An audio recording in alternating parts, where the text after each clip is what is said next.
can sign up for emails by contacting us at nscartgallery@northseattlecollege.edu.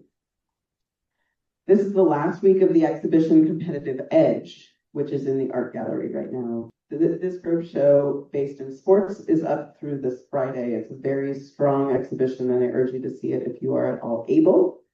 And it is a good opportunity to see a bunch of Adair's photographs live, which is interesting, his photographs live. The prints do look different. Yes, okay. Than screen. Gallery hours are Mondays through Thursdays, 11 to 5 p.m. and Fridays, 11 to 2 p.m. We start these lectures with land and labor acknowledgements.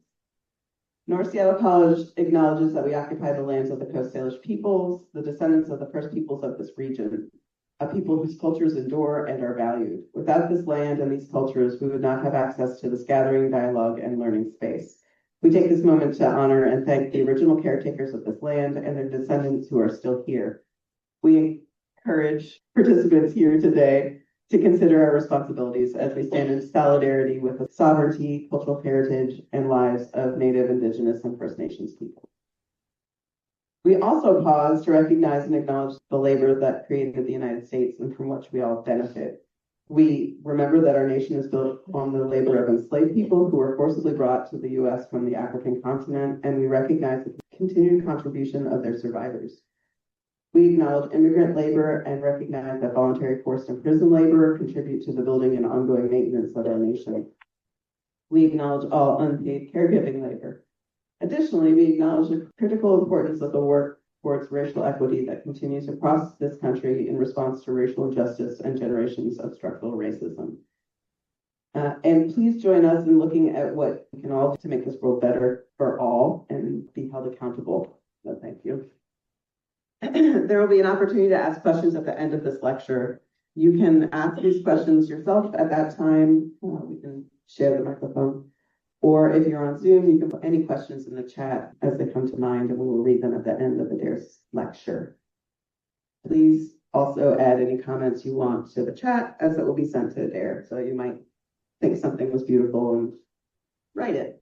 Like this thing that you just said was pretty impressive. The NSC Art Gallery is honored to have support from the college, student leadership, and from all of you here today. Thank you for attending these events and sharing them with people that you know who may enjoy them. Keep visiting the gallery, stopping in to say hello, and building the art community at North. Thank you. And now for the reason that we are here. It is my pleasure to introduce you to Adair Freeman Rutledge. I believe that Adair will tell you about her artistic path in this talk. That's right, right? Yeah. But she has a Bachelor of Fine Arts degree in graphic design from Auburn in Alabama and a postbaccalaureate in photo from the School of the Museum of Fine Arts in Boston. Her work has been in numerous exhibitions throughout the country, and last year she had a solo show entitled The Royals at both Cannonball Arts and Chatwin Gallery here in Seattle. She teaches photo classes at Cornish and Photo Center Northwest here. She had an artist update in Public Display Art, which, if you know, is the magazine that has so many amazing things going through it. There is a founding member of a photography collective advancing equitable access and professional opportunities for mother artists and curators called Mothership Photography Collective, and runs her own commercial, editorial, and portrait photography business. As I read a bit from her artist statement, her art practice examines the intersection of tradition, community, and identity through a feminist lens. Rooted in photography, her work draws from both historical and contemporary image-making techniques to explore lineage, inherited social norms, and reimagine how we see and relate to each other. Welcome, Adair. Thank you so much, Amanda. Can y'all hear me in the auditorium? Okay. Thanks for being here, everybody. I hope y'all get to check out the exhibition Competitive Edge before it comes down soon. I'm going to go ahead and share my screen so that, you know, that's more interesting. Yeah, so as Amanda mentioned, my work is rooted in photography and explores tradition, community, and identity through a feminist lens.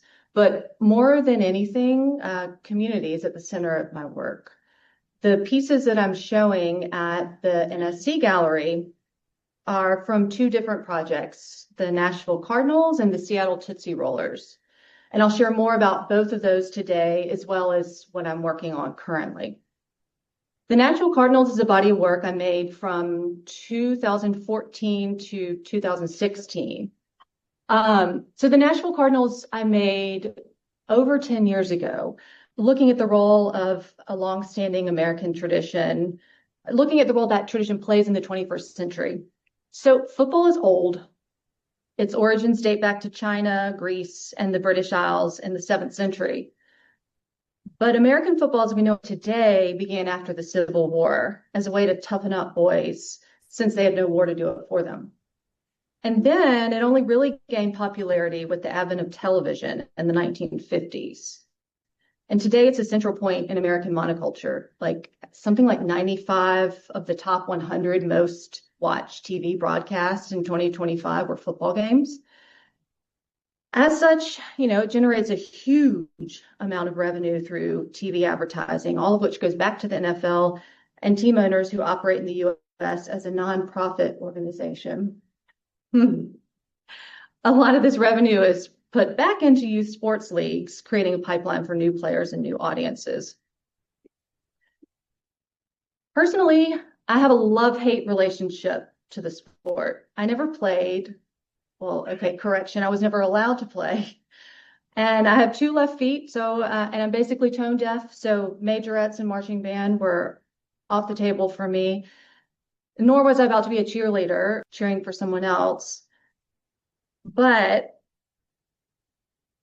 my personal history as it relates to this work is, I grew up in Mobile, Alabama, where if y'all have ever seen that TV show Friday Night Lights, that was my upbringing. High school football was the center of our universe. And after that, I went to Auburn and studied art and graphic design and spent most of my days and nights in the art studios on the edge of campus. But every fall Saturday, I was tailgating at Jordan-Hare Stadium, which probably sounds nuts to a lot of you art students here. I can't really explain that contradiction, only that it's how it was. And then after college, I started my own photography business in Nashville, shooting both advertising campaigns for brands and family portraits. Football by then was certainly less central to my social life, but still I'd host game day barbecues. And even now, my dad and I text every fall Saturday when Auburn's playing. So I've worked on lifestyle ad campaigns for brands like John Deere, various healthcare clients. I photographed teens wearing animal onesies for Amazon while wearing one myself. And it was through this practice that I really honed in my portraiture and documentary and storytelling skills. And I also developed business skills that have served me really well in the fine art world. You definitely don't learn that, or I didn't learn that in art school. Things like negotiation and valuing myself and my time and expertise, time management, meeting deadlines. And then also with the family portrait work, while the client, usually moms, was very different, I photographed families similarly to how I was photographing my commercial work, both on location and in studio. And in working with families in particular, I started to identify some of the themes I'm interested in now in my personal work around long-standing traditions and the role they play in modern society, and particularly how these customs influence our youth and gender roles and how kids are influenced at such an early age. So I was already thinking about a lot of these things when one day on my way home from my studio, I drove past a practice field in my neighborhood in East Nashville. And from the street, it looked like a field of tiny bobbleheads just bouncing into each other. So I stopped, I got out with my little dog and started talking to parents and coaches. And I learned that this was a Pee Wee football league, the youngest players ages 5 and 6. I did this for a few weeks, just stopping on my way home, getting to know some folks and building trust without my camera. And then I asked if I could photograph the kids. The first iteration, I set up a makeshift studio inside the community center right next to the field with a white seamless backdrop, lighting. I brought my assistant with me. I must have had Richard Avedon's work from the American West or some of my assignment work on my mind. I don't know if y'all are familiar with this body of work, but it's, even if you don't know Avedon's picture specifically, it's like hugely influential on everyone, really, from film and TV to still photography. And the portraits I made were quite, quote unquote, beautiful, perfectly lit, but they weren't working for me. They needed context and an environment to show scale, like stripped of any context on a solid background. These tiny gladiators kind of look like real gladiators.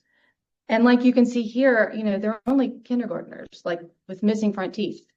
So what I was interested in was exploring how early childhood and early expectations start here at this very tender age. So I went back into the field, literally.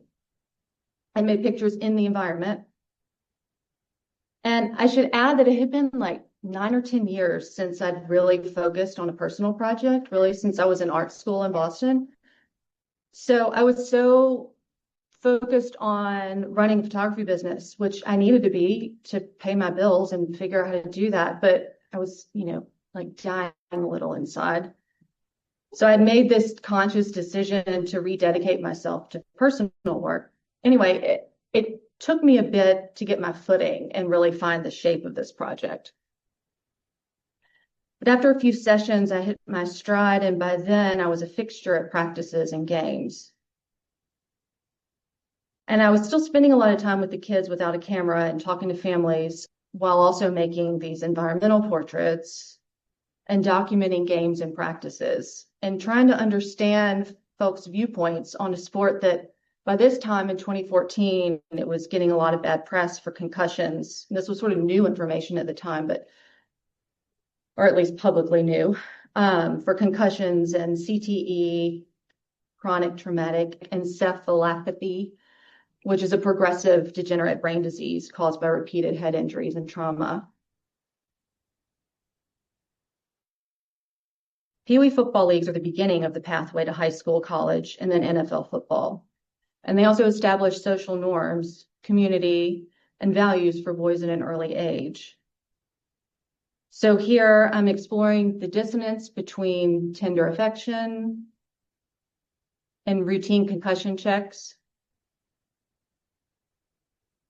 between what it means to be a child and expectations for what it means to be a man, which is a phrase I heard a lot.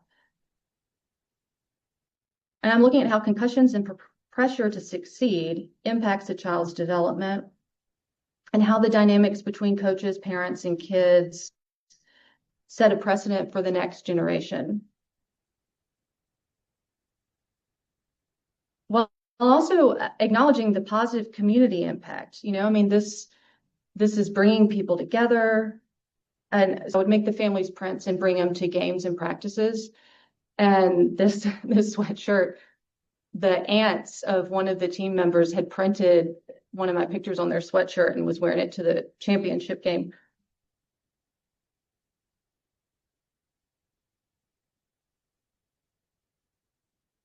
You know, it's teaching kids goal setting and providing a focal point for the community. And even though this team was specifically in my neighborhood and I felt like the families trusted me and valued my work, obviously I'm a young white woman making photos of the Black community. And I felt really conflicted about my place in that. I mean, the history of photography and colonization, othering people, I mean, it's fraught. So I stopped making these pictures for a while. And ultimately, I went back for a third season I knew that no one else was making work about this, and I felt like it was important to continue telling this story. And the team treated me like their photographer. I mean, I got a plaque at the end of season banquet. And after that, I moved to Seattle, and I was trying to understand the culture here to get my bearings. I was looking for a new project. And my friend's daughter was on this youth roller derby team, the Seattle Derby Brats, which is one of the largest youth roller derby leagues in the country. After 3 years photographing a Pee Wee football team in Nashville and thinking so much about masculinity, I was really drawn to this very empowering space built around girls and gender expansive youth. And this was a shorter project, only a couple of sessions at the rink. And I love these portraits, but I wasn't pulled to pursue it more in depth like I did with the Cardinals or Project Sense. And I don't know exactly why. Maybe there wasn't enough tension there to hold my interest, or maybe I didn't have enough of a personal connection. But regardless, I do think that photographing these Tootsie Rollers, as the youngest girls on the league were called, I think that photographing the Tootsies in Seattle led me to my next 2 long-term bodies of work, photographing communities that hold a lot of tension and complication for me. It seems like I'm always pulled back to my roots in the Deep South. Margaret Wrinkle sums up how I feel about my home place. From Graceland at Last, she writes, "The South has always been so bound up in both beauty and suffering that it isn't possible to untangle one from the other. To love a person is to love in spite of the faults that intimacy reveals. And so it is with place. To love the South is to see with clear eyes both its terrible darkness and its dazzling light, and to spend a lifetime trying to make sense of both." So back I went to photograph the ubiquitous azalea trail maids in my hometown.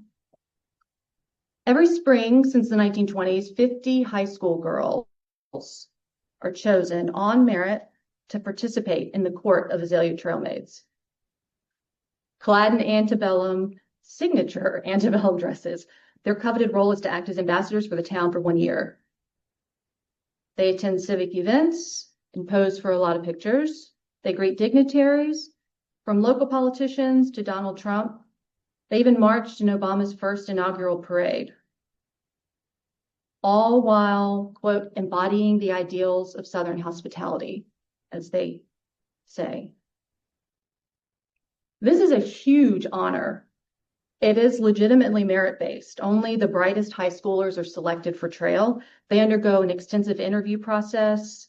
A lot of girls have taken classes and rehearsed for this for years in advance. This is the interview room. They have to sit in this like legendary 3-legged, they call it the triangle chair. I don't know. Friends of mine who did trail say it was harder than any job interview they've had as adults. So these are the valedictorians, the class presidents, the National Merit Scholars. Their extracurriculars range from varsity sports, after-school jobs, junior ROTC. These are the most exceptional women in the area. Which raises the question, why is this, being paraded around town in ruffles, the reward for being the brightest girl around? What kind of message does that send? And then the gown, the anchor of this tradition, holds a complicated relationship to modernity. It's restrictive, both literally and figuratively. The thing weighs 50 pounds. It'll leave bruises on your hips. It's hot, bulky, doesn't fit in cars, barely fits in buses. It's so big that some dresses live in the dining room. It's also really expensive. Families spend $5,000 to $6,000 of their own money to have their daughter's dress custom made. And I talked to a lot of dressmakers about this, and they said they'll get checks sometimes from like multiple family and community members. So even if your family can't afford it, it's so important to a lot of families that they'll raise money for the dress. And once the dress is on, a trail maid generally doesn't speak. Not literally, like they're allowed to talk, but they're discouraged from voicing their opinions or saying much more than, hey, y'all. And they're trained to dispense facts about Mobile and other niceties and to avoid controversy when approached. Southern hospitality. A lot even describe themselves as window dressing. Even Jayana, the junior ROTC, said, we're pretty much eye candy, glorified eye candy. And I found it really interesting that they call the events, the civic events they attend, appearances. There's a lot of rules.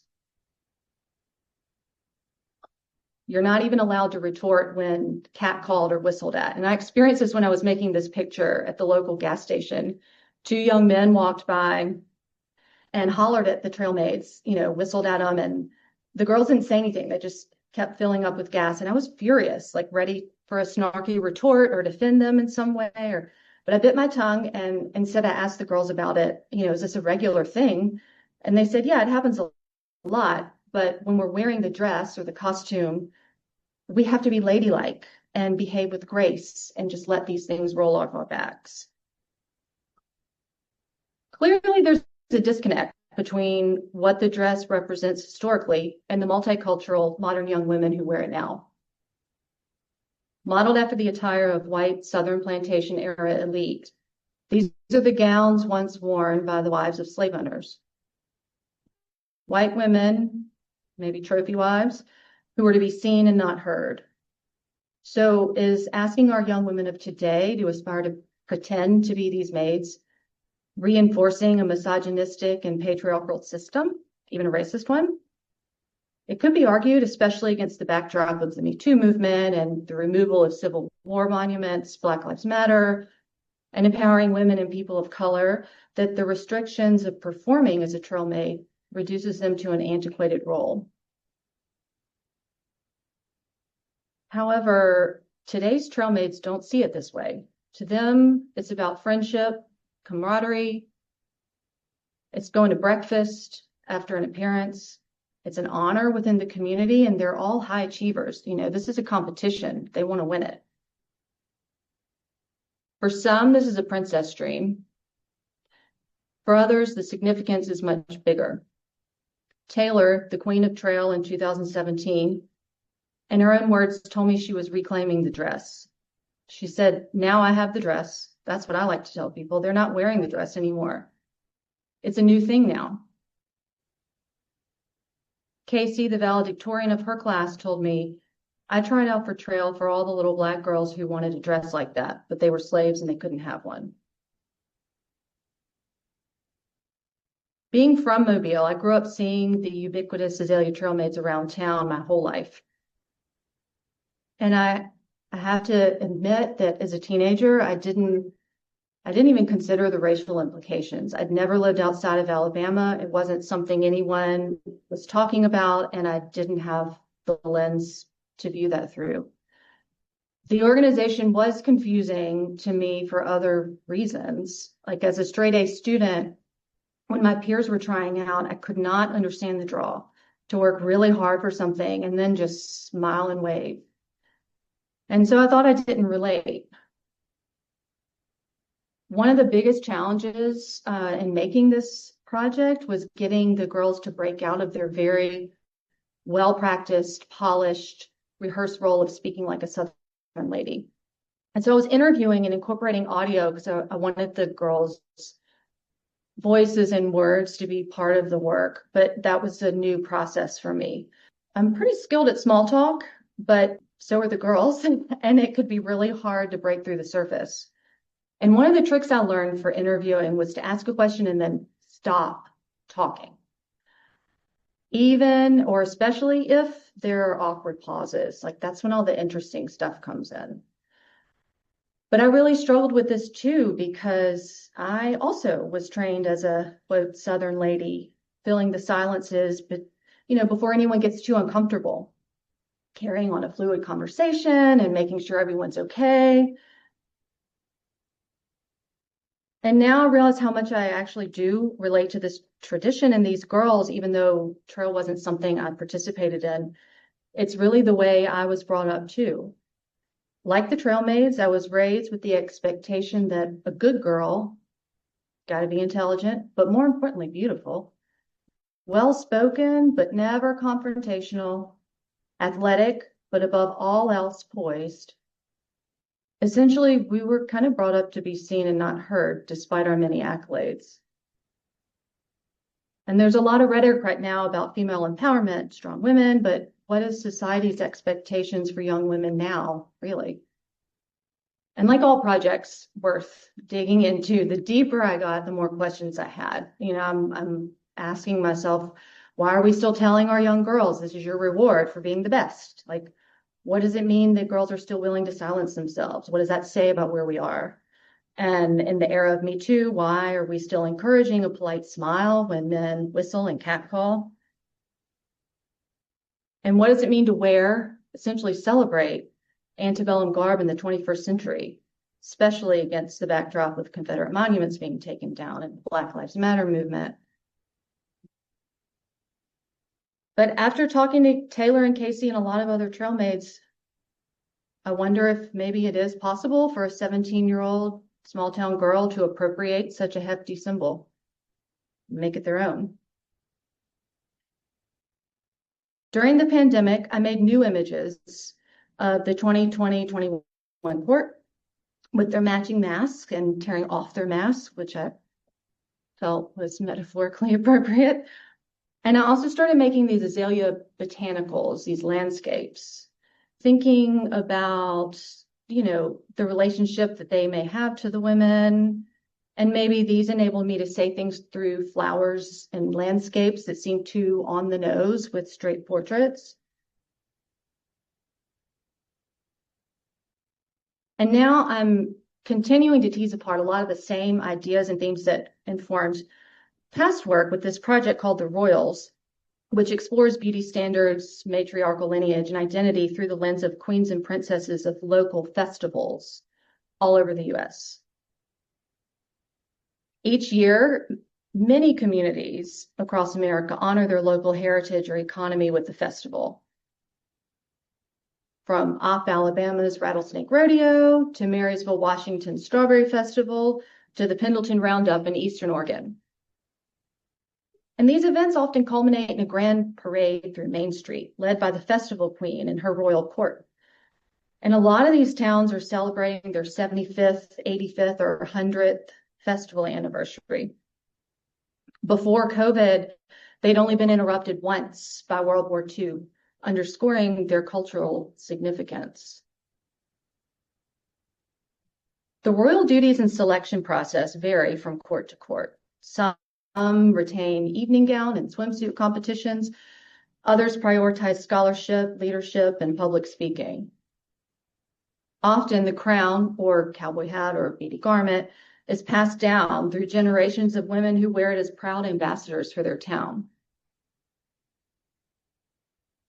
I'm interested in how the symbols women are adorned with give them power or beauty. And how are these ideals shaped by community and culture and costuming? And I'm also curious about the individual women's motivations and what it means to be or need a female princess figurehead in America today. My hope is that these photographs celebrate the women who step into these symbolic roles and also reveal the cultural frameworks that shape them.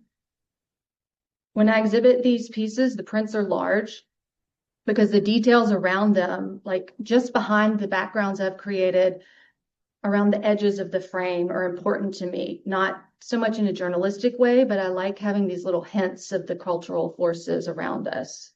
And then I also title these in a consistent way with the queen or princess's name and their royal title and the location and date. Last year, I received a fellowship through an organization in Georgia with a robust collection of Southern photography to continue this work in the American South. So with the Do Good Fund Fellowship, I've been able to go back south and make more pictures like this one in Louisiana at the Battle of Pleasant Hill Festival, where they have a Civil War reenactment and, I mean, of course, a queen. Last year, I was at the 4th of July Watermelon Festival in Grand Bay, Alabama.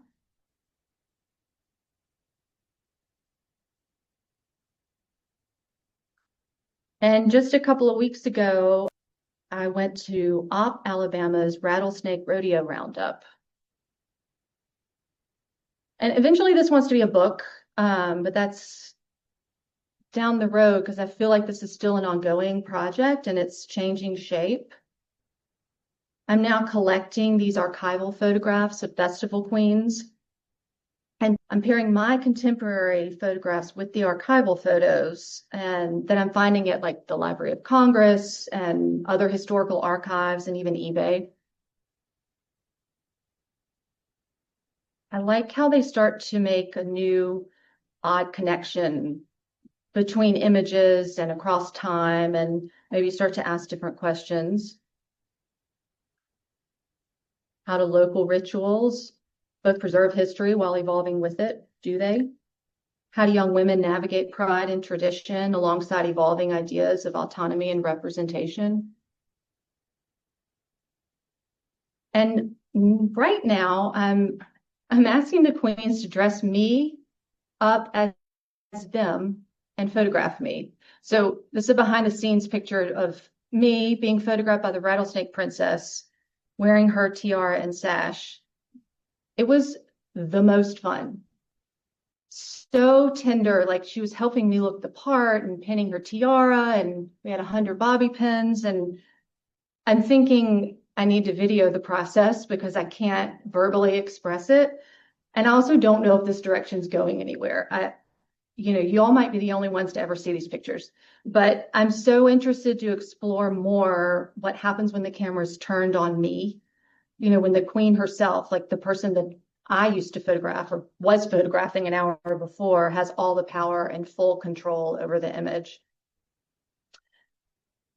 I asked Blanley, the Rattlesnake Queen, last week, that's how new this work is, to select her favorites, which weren't the ones I'd chosen. So that feels really uncomfortable, but in an interesting way. And that's where my work is now. So thank you so much for listening. And I'd love to hear your questions on any of this if we have time. Amanda was asking how it feels to be the one being photographed. Yeah, I think it's an important exercise. Right. Like just to remind yourself how it feels and how vulnerable it is to be on that side of the camera. And how much control you don't have. And so if nothing else, and I do have myself photographed every few years for that reason, but I also know I don't have to show anybody. And so I kind of made myself like show these pictures today as part of this exercise. Because I don't know, maybe I'll never show them again, but I wanted to see that process through. I'll tell you next week how how it went for me.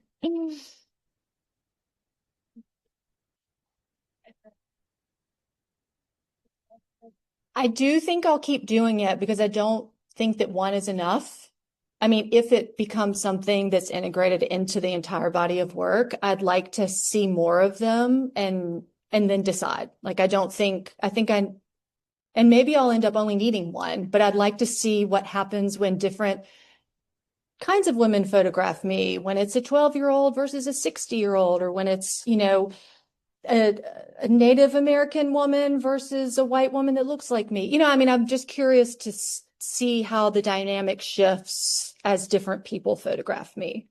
So I do think I'll continue it. And I also really want to have video, like just a documentation of like us prepping and getting ready, outside the stadium or wherever. It's not like it's fancy, but yeah.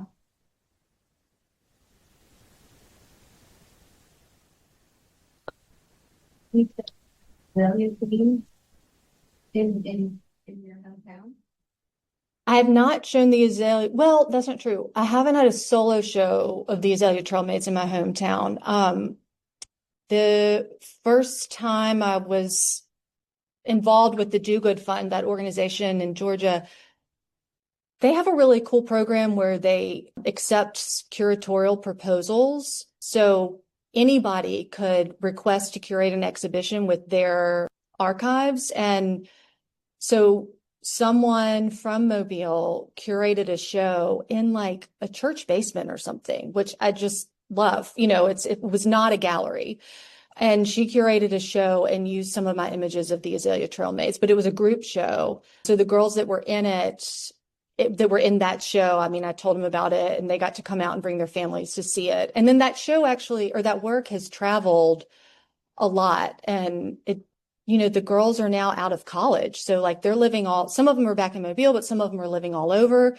So they've gotten to see this work in other cities. And Jamie, the photograph of the iPhone tucked into the back of the blue dress, that was part of this exhibition that traveled around the country. It was an outdoor exhibition called The Fence, and it traveled around the country. And it went to Durham, North Carolina, and she was going to college that year. And I told her about it because I knew she was going to Duke. And so she got to take her parents when they were moving her in. And like she's texted me pictures of, her picture, like literally the work's hanging on a vinyl banner on a fence. So that was really cool. So the girls have seen the work. I mean, of course, I've given them prints, but they've also seen it in the wild, but not a solo show in Mobile. I don't know how that would go. There is a question in the chat. Can you share about your earlier personal / any fine art focused work before these bodies of work? Or was the work primarily commercial before, previous to the book? Yeah, so the work, I don't know if y'all can hear this question on Zoom, but maybe you can see it in the chat. The question's about my earlier work before the work I showed today. Was it just commercial work or did I have other fine artwork? And yeah, especially when I was at the School of the Museum of Fine Arts in Boston, I was working on 2 different bodies of work there that sometimes I show in talks, but I didn't want it to get too long. But it's interesting because one of them was on this man named Mr. Williams, his documentary work, who lived in Mobile, and he lived in an area in Mobile called Africa Town, which has since, if y'all haven't seen this film, you should. Margaret Brown directed this documentary called Descendant. So there's since been a documentary, not on this man specifically, but on that community, Africa Town. It's actually the last, Zora Neale Hurston wrote about it and interviewed people in the community, and it's the site of the last illegal slave ship to be brought to the U.S. So there's a lot of history there, and Mr. Williams really wanted to tell that history, and that was back in like 2005, and nobody had heard of any of this. So I was interviewing him and photographing him, but again, I was like, what is my place in this? I don't live here anymore, and I don't really know what I'm doing. It's like I didn't have the tools or the language, or even I didn't feel like I was the right person. And so that was one body of work that I started, and it didn't go anywhere. And then another body of work were these like tiny house flies and bugs I would collect and pin them, sort of like pseudoscience. It's not really fun to describe a visual thing, but I would pin them to a white foam core and photograph them in studio. So it's interesting when I go back and look at old work, though, like when I look at that work and then see how some of my clean aesthetic on white comes from that work, even though I'm not making that work anymore.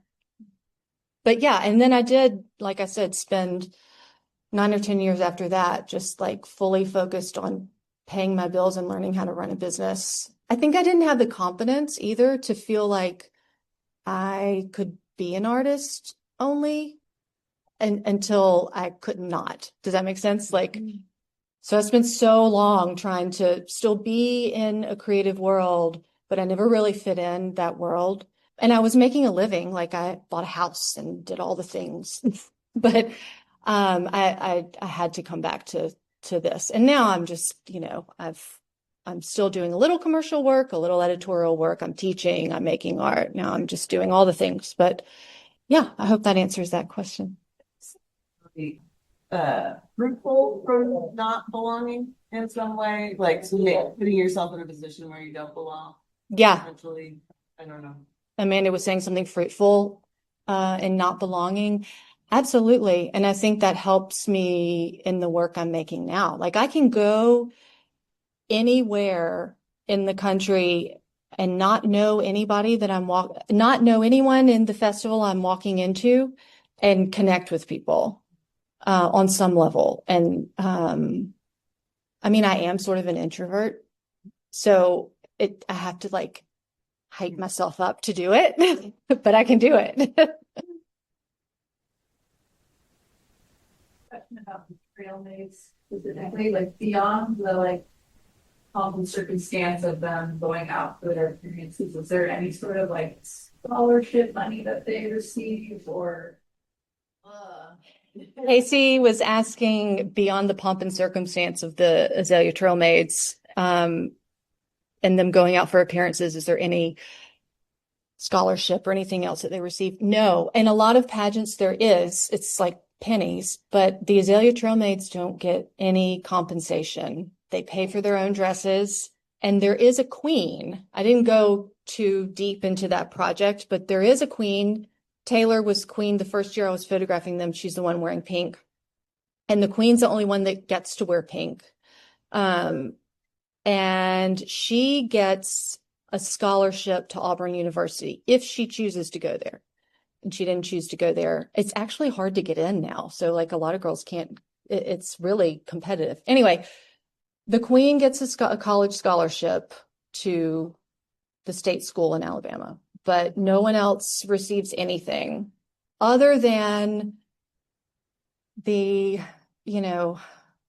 knowledge of being an Azalea Trail Maid.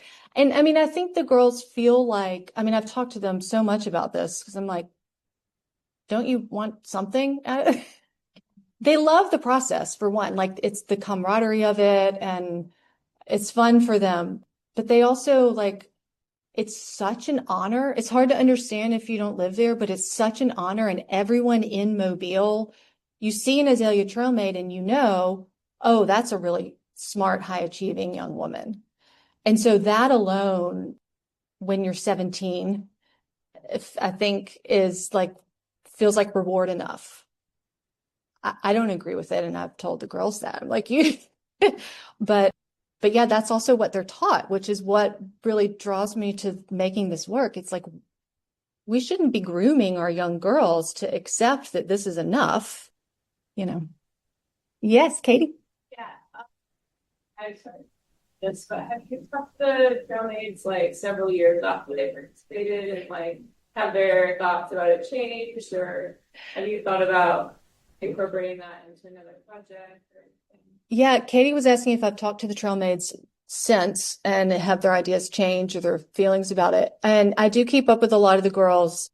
The funny thing is it's super, and you can maybe imagine this, like thinking back to when you were in high school, it was super important in high school. And then they leave and go on with their lives, and it's not that important to them anymore. Like they live their lives, whatever, I was just texting with Taylor the other day because I was asking her if she would want to photograph me as her, because I knew she still had her dress. This is the queen in pink. And, she's not involved in trail anymore at all. She lives in Mobile. She's a speech pathologist. She has fond memories of it, but doesn't really think that much about it. And also she was excited about this idea to photograph me, but then she said, I have to check with the organization and make sure that that's okay. They have so many rules, some rule about like after your year of being in the Azalea Trail Maids, you're not supposed to wear your dress ever again. So we got to work on that. And after this project was published in a few places, I think it got the most publicity through an NPR article, and they published it online. And so I got a lot of emails from the current trail maids and also from, they call them old maids, the former maids. So I got a lot of emails from old maids, and I imagine that old maids that, you know, love trail and have no, or not looking at it critically at all, wouldn't have emailed me. But I got several emails from women who are in their 30s or 40s saying, like, I'm so glad that you're making this work. You know, I've been thinking about this for a long time and wondering why did I do this?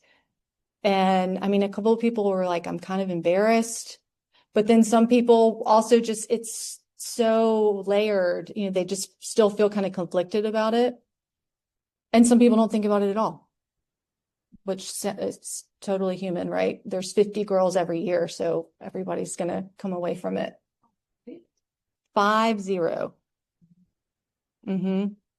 From all across Mobile County. So like every high school in the county has a trail maid, at least one.